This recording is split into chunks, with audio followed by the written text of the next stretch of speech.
जवाब भी आया है।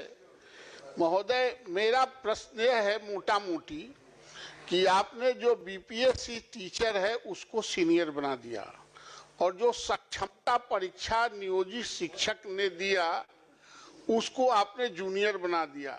तो जो सक्षमता परीक्षा दिया है वो 15 साल, 10 साल, 17 साल, 18 साल तक लगातार वो कार्य करता रहा शिक्षण संस्थानों में, और उसके 15 साल 18 साल के निरंतरता आप नहीं जोड़ेंगे तो वह डिमोरलाइज फील करते हैं। और दुनिया में कहीं ऐसा नहीं है कि एक ही काम में हम लगे रहे हों और हमको वो वरीयता का लाभ नहीं मिले।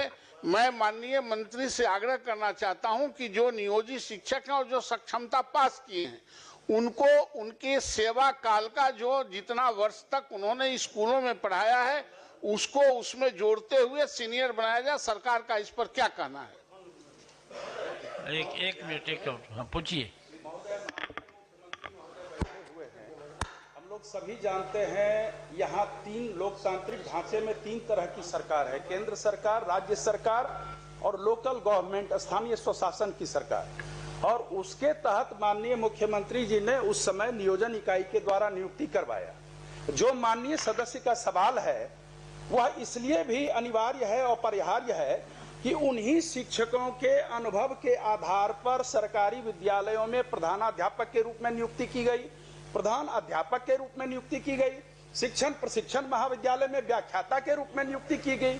उसमें आप उनका अनुभव मान रहे हैं। राज्य सेवा संवर्ग के भी कोई अगर भारतीय प्रशासनिक सेवा में जाते हैं तो वो सरकार स्टेट टू सेंटर होता है, सेंटर टू सेंटर होता है, तो लोकल गवर्नमेंट टू स्टेट क्यों नहीं हो सकता है? इतने दिन की सेवा, वो भी नियमित सेवा।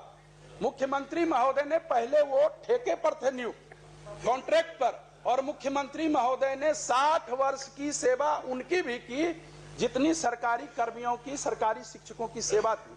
तो मुझे नहीं लगता इसमें कोई विवाद है।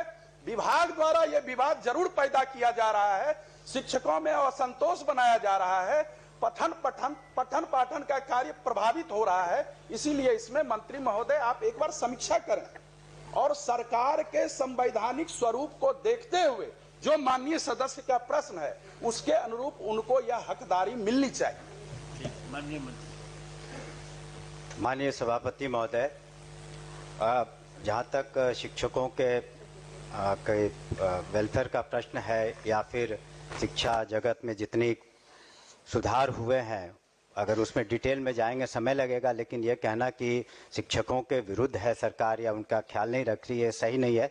लेकिन जो कॉन्स्टिट्यूशनल पोजीशन है, हम निश्चित रूप से आपके प्रस्ताव पर और विचार करेंगे, लेकिन जो कॉन्स्टिट्यूशनल पोजीशन है वो भी माननीय सदस्य जान जाएं। स्थानीय निकाय शिक्षकों की नियमावली भारत के संविधान के अनुच्छेद 243(6) के तहत अधिसूचित की गई है, जो राजकर्मी श्रेणी के तहत नहीं होते हैं। तो ये कॉन्स्टिट्यूशनल पोजीशन है, लीगल पोजीशन।